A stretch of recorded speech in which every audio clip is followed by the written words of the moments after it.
చాలా crazy combination ఏదో set చేస్తున్నారు అనిపించింది. కానీ ఈ ప్రాసెస్లో, షూటింగ్ ప్రాసెస్లో మీకు బండి సరోజ్ గారికి మధ్య కాస్త గ్యాప్ వచ్చిందని, మీ ఇద్దరికి మధ్య పడట్లేదని చెప్పి బయట మీడియాలో కొన్ని కథనాలు. అది ఎంతవరకు నిజం? లేదండి. అంటే ఒకటి అది బయట వాళ్ళకి, చూసే వాళ్ళకి అలా అనిపించే ఎందుకు ఉంది అని అంటే, ఫస్ట్ ఆఫ్ ఆల్ నేను ఇప్పటిదాకా అందరితో, ఇప్పుడు మీరు ఇంతకు ముందు చూసిన కలర్ ఫోటోలో సుహాస్ కానీ, వీళ్ళందరూ, హర్ష కానీ, వీళ్ళందరితో ఏంటనంటే ఫ్రెండ్స్తోనే వర్క్ చేయటం వల్ల వాళ్ళందరినీ వాటేసేసుకొని బాగా వచ్చింది అనగానే వెళ్ళి టక్కను వాటేసేసుకుంటాం, ముద్దులు పెట్టేసుకుంటాం, సెటిల్, ఇవన్నీ కనిపిస్తుంది.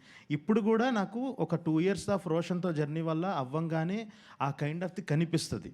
కానీ తను ఒక, ఎంత కాదన్నా తను నాకన్నా పెద్దోడు, ఒక కైండ్ ఆఫ్ రెస్పెక్ట్ అది ఉన్నప్పుడు నేను బ్రో బాగుంది, యా డన్, అంత నేను అందరితో ఉన్నంత టచీగా ఆయనతో ఉండకపోవటం వల్ల అలా అనిపించవచ్చు. కానీ మా ఇద్దరి మధ్య బేసిక్గా ఇద్దరమే ఉన్నప్పుడు మాట్లాడుకునేది వేరు సార్. అంటే ఆయన కూడా కొన్నిసార్లు హీరో ఇలా కాదు, హీరో ఇలా చేస్తే ఇంకా నీకు చాలా ఈజీ అవుతుంది అంటే, కొన్నిసార్లు తను ఇన్ని రోజులు చేసిన సినిమాల వల్ల, తనకున్న ఒక ఎక్స్పీరియన్స్ వల్ల కొన్నిసార్లు ప్రాసెస్ ఈజీ చేయడానికి తను నాకు సజెషన్స్ ఇవ్వటం, నేను అది ఫాలో అవటం కూడా జరిగింది. సో డిస్టర్బెన్స్ అన్నది ఏం లేదు సార్, అస్సలు లేదు.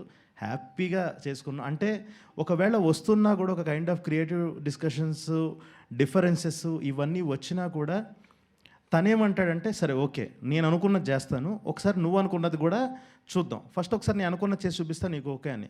సో ఒక 2-3 సార్లు తను అనుకున్నది కూడా ఓకే అని ఉన్నాయి. కొన్నిసార్లు లేదు బ్రో ఒక్కసారి నా మాటని చేద్దాము, ఇది చూడండి సూపర్ ఉంటుంది అని అంటే, అవును హీరో నువ్వు చెప్పింది చాలా బాగుంది, ఈ లెవెల్ ఆఫ్ డిస్కషన్లు జరిగాయి తప్ప డిఫరెన్సెస్ వచ్చేసి అంతేమీ లేదండి అసలు.